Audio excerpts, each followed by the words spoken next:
একদম প্রমিস করে বলছি, এই ভিডিওটা যে দেখবে তার জিভে পানি আসতে একদম বাধ্য।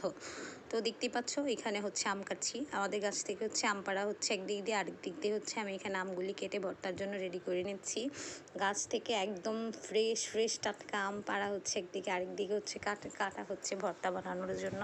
তো যেহেতু আমি বিয়ে বাড়িতে এসেছি, বিয়ে উপলক্ষে গ্রামের বাড়িতে আসা, তো আমাদের বাড়ির উঠানেই হচ্ছে বড় বড় আম গাছ আছে। তো ওই গাছ থেকে হচ্ছে আমার ছোটো ভাইটা আম পেড়ে দিচ্ছিলো, আর আমি হচ্ছে এখানে সুন্দর করে কেটে কুটে ভর্তা বানানোর জন্য রেডি করছিলাম।